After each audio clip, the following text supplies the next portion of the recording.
Hello guys, welcome to this channel. मेरा नाम आयुष है और this is introductory class to data science. हम ये सीरीज आज यहाँ से स्टार्ट कर रहे हैं, जिसमें आज की वीडियो इंट्रोडक्शन के ऊपर है, जिसमें मैं बताऊंगा कि डेटा साइंस का क्या मतलब है, क्या करते हैं डेटा साइंटिस्ट या डेटा एनालिस्ट, क्या स्कोप है इसका, क्या मार्केट है इसका, और आजकल इसमें इतना बूम क्यों है। तो लेट्स रोल। ठीक है। फर्स्टली लेमैन लैंग्वेज में बताता है कि डेटा साइंस होता क्या है। डेटा साइंस जो है ना, वो एक आर्ट फॉर्म है, एक स्किल है। डेटा को यूज करके उसके अंदर से डिफरेंट डिफरेंट चीजों का काम करना। वो डिफरेंट चीजें क्या हो सकती हैं? हो सकता है तुम डेटा एनालिस्ट हो तो तुम सिर्फ इनसाइट्स बताओगे। ठीक है, इनसाइट्स क्या होते हैं वो भी बता देता हूँ ब्रीफली। तुम बस ट्रेंड्स बताओगे, तुम डेटा के थ्रू बताओगे कि ये चीज होती है। ठीक है, ये चीज ऐसी ऐसी होती है, फेनोमेना को डिस्क्राइब करोगे डेटा के बेसिस पे। तुम डेटा साइंटिस्ट हो या एमएल इंजीनियर हो, मशीन लर्निंग इंजीनियर हो, तो तुम डेटा के थ्रू मशीन लर्निंग मॉडल बनाओगे। ठीक है, मशीन लर्निंग मॉडल प्रेडिक्शन करेंगे, प्रेडिक्शन से तुम्हारा आगे का प्लानिंग करेंगे लोग कि भाई कैसे कैसे चीजों को फर्दर अडू फ्यूचर में ले जाया जाए। ठीक है, और बहुत सारी चीजें होती है भाई। आजकल के जमाने में बहुत नया नया एक डिजिटल में चला है कि चैट बॉट्स बनाना, एलएलएम मॉडल्स कहते हैं उन्हें, लार्ज लैंग्वेज मॉडल। ठीक है, तो वो भी डेटा साइंस के अंदर ही आता है। बेसिक्स वही होते हैं कि भाई डेटा लिया, उसको ट्रेन किया, उसके बाद उसको नया डेटा डाला। ठीक है, मशीन लर्निंग में यही होता है कि डेटा के ऊपर एक मॉडल ट्रेन करते हैं हम। उस मॉडल से उस डेटा से उस मॉडल को ट्रेनिंग में ट्यून हो जाता है वो। ट्यून हो जाने का मतलब मैं थोड़ा एक बेसिक से समझाऊं तो, मान लो मैं एक इंसान हूँ जो सालों से घर बेच रहा है। ठीक है, सालों से घर बेच रहा है, तो अब मुझे इंट्यूशन आ गया है कि इस लोकेलिटी में इतने स्क्वायर फुट का अगर एरिया है तो, और ये है तो इस घर का प्राइस कितना होना चाहिए। अब मुझे सच्चाई में नहीं पता इतना है, बट मैं एक प्रेडिक्शन कर सकता हूँ। मेरा इंट्यूशन इतना हो गया है। क्यों? क्योंकि मैं 10-15 साल से घर ही बेच रहा हूँ। तो सेम चीज मशीन लर्निंग होती है। पुराना डेटा लेके उसको हम उसको ट्रेन कर देते हैं, उसके हिसाब से उसका इंट्यूशन बैठ जाता है। इंट्यूशन मशीन लर्निंग में क्या होता है, उसके पैरामीटर होते हैं। देखो, जो भी काम होगा तो मैथ पे होगा। तो उस मैथमेटिकली वो पैरामीटर्स को अपने ट्यून कर लेता है। ठीक है, डिफरेंट मेथड से, और फिर नए डेटा पे उसको प्रेडिक्शन दे देता है। एलएलएम मॉडल्स वैसे ही चलते हैं कि पुराने डेटा पे ट्रेन हुए हैं, अब तुम उसको नया डेटा देते हो, रियल टाइम में डेटा देते हो उसको, वो उसके हिसाब से आंसर्स ढूंढ के तुम्हें आंसर कर देता है। ठीक है, अब बात करते हैं कि भाई इसका स्कोप क्या है। तो स्कोप यार बहुत ज्यादा है। फ्यूचर में तो देखो एआई बूम करेगा, और जिसको बेसिक्स आते हैं डेटा साइंस के वही एआई में कूद सकता है। ठीक है, बहुत सारी जॉब जाएंगी एआई की वजह से, दैट इज ट्रू। बट जहां तक मैं प्रेडिक्ट कर सकता हूँ कि यार जिस इंसान को इस जमाने में एआई आएगा ना, उसकी जॉब कभी नहीं जाएगी। और एआई का ऐसा सीन है ना, एआई हर चीज के साथ इंटीग्रेट हो सकता है। तुम अगर एक केमिकल इंजीनियर हो तो भी तुम एआई का काम कर सकते हो, तुम एक मैकेनिकल इंजीनियर हो तब भी तुम एआई का काम कर सकते हो, तुम इकोनॉमिक्स में हो तो भी तुम एआई में काम कर सकते हो। जिनको इकोनॉमिक्स या फाइनेंस के बारे में थोड़ा बहुत नॉलेज है, तो क्वांट जो होता है, प्रॉपर एमएल होता है। ठीक है, तो ऐसा नहीं है कि एआई से एक अलग से फील्ड है, वो हर चीज के साथ इंटीग्रेट हो सकती है आज के जमाने में।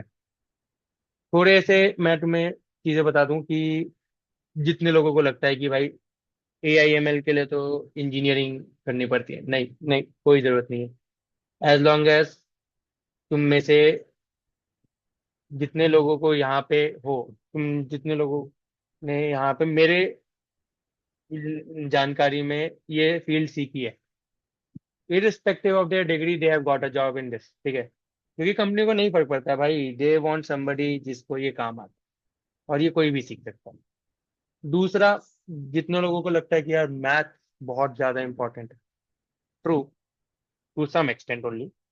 क्योंकि बेसिक मैथ आनी चाहिए, स्टैट्स वगैरह आनी चाहिए, मीन मीडियन मोड निकाल लो जहां तक, तब तक ठीक है। हाँ, अगेन अगर किसी को बहुत ज्यादा डीप लर्निंग वगैरह में अभी से घुसना है तो मैथ सीखनी पड़ सकती है।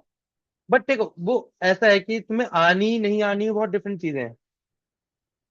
तुम बाद में बस समझ सकते हो कि कैलकुलस कैसे चलती है। अगर तुम डीप लर्निंग में गए तो उसके पहले भी तुम्हारे पे जॉब है, डेटा एनालिस्ट की जॉब, एमएल इंजीनियरिंग की जॉब में कोई मैथ नहीं चाहिए। बिल्कुल मैथ नहीं चाहिए, एज लॉन्ग एज तुम बार चार्ट पढ़ सकते हो, हिस्टोग्राम पढ़ सकते हो, उतना आता है तुम्हें, मीन मीडियन मोड निकालना आता है, तब भी तुम्हारे लिए जॉब है। बट किसी को बिल्कुल ही डेटा साइंटिस्ट का भी मतलब बिल्कुल असलियत में जो डेटा साइंटिस्ट होता है आज के जमाने में, तो बहुत वेगली यूज कर लेते हैं इस टर्म को लोग कि भाई मैं भी डेटा एनालिस्ट या डेटा साइंटिस्ट हूँ, कर क्या रहा है, एक्सेल में काम कर रहा है। बट हाँ, मैं ये किसी को ऑफेंड नहीं करना चाहता, एक्चुअली वो डेटा एनालिस्ट ही है, ठीक है, बट बहुत वेग टर्म है। असलियत में जो इनिशियली डेटा साइंटिस्ट थे वो डीप लर्निंग मॉडल्स पे काम करते थे, बहुत हाई लेवल मैथमेटिकल मॉडल्स पे काम करते थे, आज भी करते हैं। उन लोगों के लिए मैथ्स इंपॉर्टेंट है, तुम्हारे लिए प्री रिक्विजिट नहीं है। बेसिक 10th तक की मैथ्स आती है, खुश रहो, ठीक है। तो वही मैं कह रहा था, इसमें बहुत स्कोप है यार, आगे आने वाले जनरेशन में डेटा का स्कोप बढ़ता ही जाएगा, क्योंकि देखो डेटा एक्यूमुलेट हो रहा है जब से इंटरनेट बूम हुआ है। डेटा भर के आ रहा है कंपनियों को, और उससे तुम ट्रेंड्स निकाल सकते हो, उससे चीजें प्रेडिक्ट कर सकते हो, इतनी सारी चीजें तुम कर सकते हो। फॉर बहुत छोटा सा एग्जांपल लेता हूँ, अमेजोन का डेटा है, अगर अमेजोन के पास जितना आज के जमाने में डेटा है ना, वो बता सकती है बेसिक लेवल पे भी अपना रेवेन्यू तो प्रेडिक्ट कर ही सकती है कि भाई कितना मैं रेवेन्यू उठा रहा हूँ, और अगले क्वार्टर में कितना उठाना चाहता हूँ, उठा सकता हूँ उस डेटा से। वो डीप डाउन जाके पहले तो एक एक दो लेयर नीचे आएंगे ना, तो ऐसे समझो तो उनके पास प्रोडक्ट वाइज डेटा है, तो उनको ये पता है कौन सा प्रोडक्ट अच्छा है, कौन सा प्रोडक्ट बुरा है, कौन सा चल रहा है, कौन सा नहीं चल रहा है, उसके हिसाब से उसको कैंपेन करके उसको निकालते हैं, उससे वो अपना सेल्स बूस्ट करते हैं। भाई उससे ज्यादा सोचो तुम, उनके पास टाइम स्टैम्प डेटा है, उनको पता है कि किस टाइम पे लोग कितना खरीदते हैं।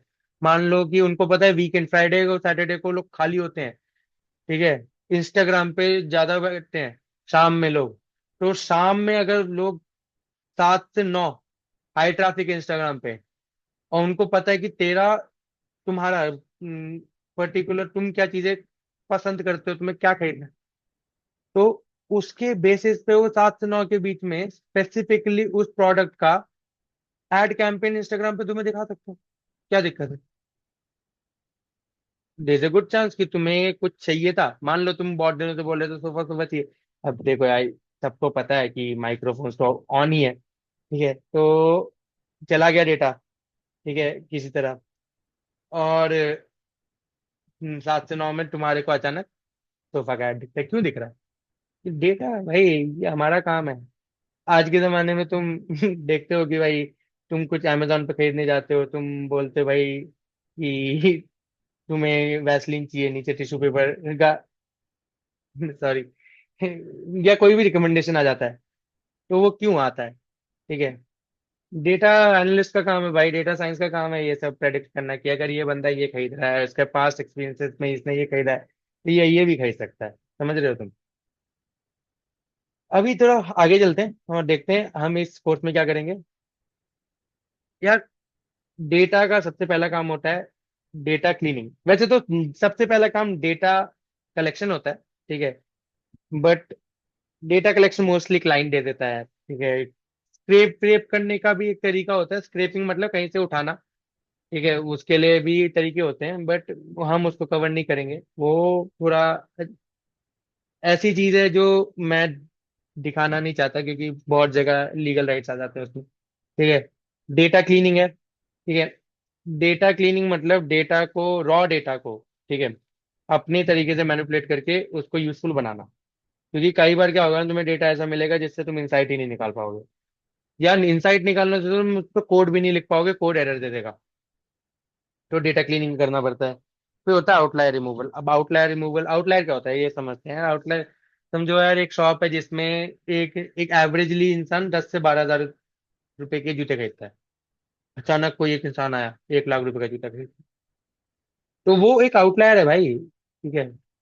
या वहां पे कोई 2 हजार रुपए का जूता रखा था, गंदा सा छी सा, उस बंदे की कोई आया, उसने 2 हजार रुपए का जूता खरीदा, वो भी एक आउटलायर है। जो तुम्हारे ट्रेंड्स को फॉलो नहीं कर रहा, मोस्टली मेजर ट्रेंड्स को फॉलो नहीं कर रहा, वो आउटलायर होते हैं। अब ये नहीं कि भाई आउटलायर में, वैसे मैं समझा दूंगा अच्छे से, बट ये मत समझ लेना आउटलायर को कि भाई बिल्कुल ही ट्रेंड लाइन पे होना चाहिए, नहीं, आसपास होना चाहिए, बहुत कुछ दूर फैला हुआ है ना कुछ, तुम्हारे ग्राफ पे, जब तुम डेटा को रिप्रेजेंट करोगे किसी ग्राफ पे, तो तुम्हें दिखेगा कि मेजरली डेटा एक साइड पे है, एक जगह पे इकट्ठा हो रखा है। कोई तो एक डेटा पॉइंट कोने में कहीं पड़ा है, वो आउटलायर है, उसको हटाना पड़ता है। क्यों? उसको हटाने का एक सिंपल रीजन है कि वो डेटा में अपने एनालिसिस की एफिशिएंसी खराब कर देगा। ठीक है। फिर आता है डेटा एनालिसिस और डेटा विजुअलाइजेशन, ये मेजर पार्ट होता है भाई। देखो, एक चीज होती है उसको कहते हैं ईडीए, सॉरी, ईडीए कहते हैं। ईडीए मतलब एक्सप्लोरेटरी डेटा एनालिसिस। यहाँ से वैसे तो ये पूरा ही ईडीए में क्लीनिंग वगैरह भी आता है, बट मैं नहीं मानता भाई। ईडीए मेन लेवल है, डेटा एनालिसिस एंड विजुअलाइजेशन से स्टार्ट होता है। और उसमें हम बहुत सारी चीजें कर सकते हैं, ठीक है। बट अभी मैं तुम्हें शॉर्ट में बताऊं, डेटा एनालिसिस और विजुअलाइजेशन में हम सिर्फ यहाँ से ट्राई करते हैं डेटा से यूजफुल इंफॉर्मेशन निकालने का, बस। डेटा कहना क्या चाहता है, हम इससे क्या क्या जान सकते हैं, इसमें क्या क्या हिडन इंफॉर्मेशन है, चाहे वो ट्रेंड्स हुए, चाहे वो डिस्ट्रीब्यूशंस हुए, चाहे वो फ्रीक्वेंसीज हुई, ठीक है। ये सब हम जब डेटा एनालिसिस करेंगे तो हम देखेंगे इस बारे में अच्छे से, ठीक है। तो इस ट्रेंड्स और फ्रीक्वेंसीज का बेसिकली इंफॉर्मेशन निकालने का जो काम है ना, यहाँ से होता है। फिर आता है फीचर सिलेक्शन, फीचर एक्सट्रैक्शन, यहाँ से मशीन लर्निंग स्टार्ट हो जाएगी। मशीन लर्निंग में फीचर्स होते हैं। फीचर मतलब क्या होता है? इनपुट। इनपुट डेटा को फीचर कहते हैं ट्रेनिंग में, ठीक है। मशीन लर्निंग में दो चीजें होती है, एक होती है ट्रेनिंग, दूसरा होता है प्रेडिक्शन, ठीक है। तो ट्रेनिंग में जो चीज हम इनपुट करते हैं वो फीचर होता है, ठीक है। और जिस चीज को हम प्रेडिक्ट करना चाहते हैं वो टारगेट वेरिएबल होता है, ठीक है। तो फीचर सिलेक्शन और फीचर एक्सट्रैक्शन के मेथड्स क्यों यूज करते हैं? क्योंकि बहुत बार क्या होता है कि यार फीचर्स हमारे काम के नहीं होते, या फीचर्स हमारे तरीके से नहीं होते, और उस वजह से मॉडल एफिशिएंसी खराब हो सकती है। मॉडल डमी से काम करना बंद कर सकता है। तो हमें फीचर्स भी इस तरीके से रखना है कि अपने मॉडल पे बेस्ट इफेक्ट आए। उस चीज के लिए फीचर सिलेक्शन के बहुत सारे तरीके होते हैं, फीचर एक्सट्रैक्शन के भी बहुत सारे तरीके होते हैं। जब हम घुसेंगे तब हम देखेंगे। Model selection, model evaluation. Model selection क्या होता है यार? अब बहुत सारे मशीन लर्निंग के मॉडल है, सुपरवाइज लर्निंग में भी बहुत सारे होते हैं, linear regression, multi linear regression. उसके बाद अगर तुम सुपरवाइज के अंदर ये रिग्रेशन है, उसके बाद क्लासिफिकेशन प्रॉब्लम में लॉजिस्टिक रिग्रेशन यूज कर सकते हो। उसके बाद तुम डिसीजन ट्री यूज कर सकते हो। अगर तुम अनसुपरवाइज में चले जाओ तो केएनएन यूज कर सकते हो। बहुत सारे छोटे छोटे तरीके हैं, बहुत सारे मॉडल्स हैं आज के जमाने में जिसको तुम यूज कर सकते हो। कौन सा अच्छा है क्या पता। इसलिए सिलेक्शन का एक पूरा प्रोसीजर होता है कि कौन सा वाला हम यूज करें, किसकी एफिशिएंसी ज्यादा है। एक बार हम सेलेक्ट कर लेते हैं, मॉडल ट्रेन कर देते हैं, फिर हम इवैल्यूएशन करते हैं कि हमने जो मॉडल सेलेक्ट किया था वो कितना अच्छा है, कितना अच्छा है, कितनी एक्यूरेसी है, प्रिसीजन कितना है। बहुत सारी चीजें आएंगी उसमें, ठीक है। तो यहाँ पे हम मशीन लर्निंग खत्म करेंगे। नेक्स्ट पे आते हैं, तो टूल्स जो हम यूज करेंगे वो है पैंडास, नमपाई, मैटप्लॉटलिब, सीबॉन और साइकिट। ये सब पाइथन है, ठीक है। सारी पाइथन लाइब्रेरीज हैं। ये हम यूज करेंगे जुपिटर नोटबुक पे। आज के जमाने में लोग कोलैब भी यूज करते हैं, ठीक है, बहुत ज्यादा यूज करते हैं, बट मैं अभी भी जुपिटर नोटबुक पे ही रहूंगा, ठीक है। क्योंकि देखो यार, मैं कोलैब सिखा दूं, उसमें एआई का फीचर है, तुम डालोगे फटाफट कोड वो लिख देगा। मैं नहीं चाहता तुम वैसे कोडिंग सीखो। बाद में तुम सीख लेना भाई, कर लेना वो, कोई दिक्कत नहीं। अभी इनिशियल डेज में खुद कोड करना सीख जाओ, खुद लिखना सीख जाओ, बाद में तुम मुझसे लिखवा लेना, बेटर रहेगा। मैं भी यूज करता हूँ, मैं झूठ नहीं बोलूंगा भाई, मैं जीपीटी भी यूज करता हूँ बहुत ज्यादा, ठीक है, कोड्स के स्निपेट निकलवाने के लिए। बट मैं यूज कर सकता हूँ क्योंकि मुझे ये काम आता है, ठीक है। पैंडास, नमपाई जो है वो तुम्हारे, पैंडास क्या करेगा? डेटा फ्रेम बनाने के काम आएगा, डेटा फ्रेम मैनिपुलेशन के काम आएगा। डेटा फ्रेम क्या होता है? एक्सेल टाइप शीट होती है भाई, रोज एंड कॉलम्स में डेटा को स्टोर करती है, ठीक है। दूसरा नमपाई होता है। नमपाई तुम्हारा मैनिपुलेशन के काम आता है, चाहे तुम लॉग लेना चाहो, या फिर स्क्वायर रूट लेना चाहो, या और भी चीजें होती है, चाहे न्यूमेरिकल, किसी स्ट्रिंग को, किसी नंबर को जो स्ट्रिंग बनी पड़ी है उसको न्यूमेरिक बनाना है।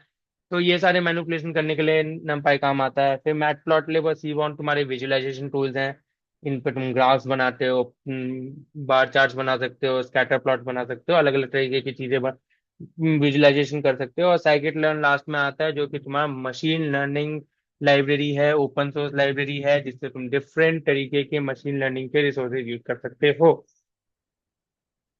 इस कोर्स का अभी हमारा जो प्लान है कि हम चाहते हैं इस कोर्स के एंड तक तुम्हें बेसिक्स आ जाएं, तुम्हें मार्केट स्टैंडर्ड्स भी पता चल जाए कि मार्केट में लोग कैसे काम करते हैं, प्रोफेशनल स्टैंडर्ड्स कैसे हैं। और हम चाहते हैं कि तुम्हें गाइडेड प्रोजेक्ट भी मिल जाए, जिसमें तुम साथ के साथ सीख जाओ कि असलियत में डेटा कैसे दिखता है।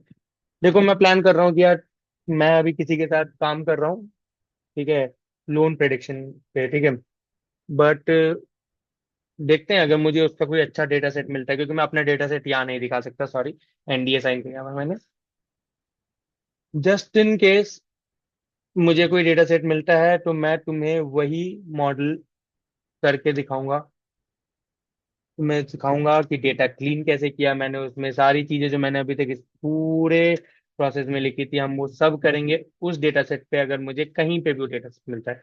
नहीं मिलता है, जस्ट इन केस हम कोई और डेटा सेट लेके आएंगे और उसका प्रोजेक्ट तुम्हारे को सिखाएंगे, ताकि तुम्हें पता चले कि एक्चुअली में क्या। देखो यार, मैं तुम्हारे को छोटे छोटे डेटा सेट्स भी थोड़े दिखाऊंगा अलग से, ठीक है, जो अनोखी अनोखी चीजें होंगी। अगली डेटा क्लीनिंग की जब वीडियो आएगी तब तुम्हें दिख जाएगा कि मैं एक पार्ट में एक अलग डेटा सेट यूज कर रहा हूँ, अगले वाले पार्ट्स में मेजर डेटा सेट यूज कर रहा हूँ। वो इसलिए यूज कर रहा हूँ ताकि तुम्हें पता चले कि ऐसी ऐसी चीजें भी आ सकती हैं, बट वो उस टाइम के लिए। तो आई थिंक यहाँ तक ठीक है। यार देखो, लाइक कर देना, सब्सक्राइब कर देना, कमेंट कर देना। कमेंट जरूर कर देना। देखो यार, लाइक और सब्सक्राइब तो तुम्हारी अपनी श्रद्धा है, बट कमेंट करो, शेयर करो अपने थॉट्स कि ये वीडियो कैसी थी, कैसे हम इस चीज को अच्छे कर सकें। देखो, I am new to this and I will be very frank कि भाई मैंने कभी यूट्यूब वीडियोस नहीं बनाई, ये सब नहीं किया मेरे को, ठीक है। तो आई जस्ट वांट कि तुम मेरे को एक ऑनेस्ट ओपिनियन दो कि मैं और इसमें क्या कर सकता हूँ। कुछ अगर तुम्हें नया सीखना है, you can leave a comment there, ठीक है। I will reply to it as soon as I can. कुछ इसमें डाउट आएंगे, अगले वीडियोस में डाउट आएंगे, तो प्लीज भाई कमेंट डालना। कुछ भी तुम्हारे थॉट्स हैं इस कोर्स से रिलेटेड, प्लीज कमेंट डालना, ठीक है। That is one thing I want from you guys. And thank you. That's my time. Thank you for staying this long. Okay. Bye, guys.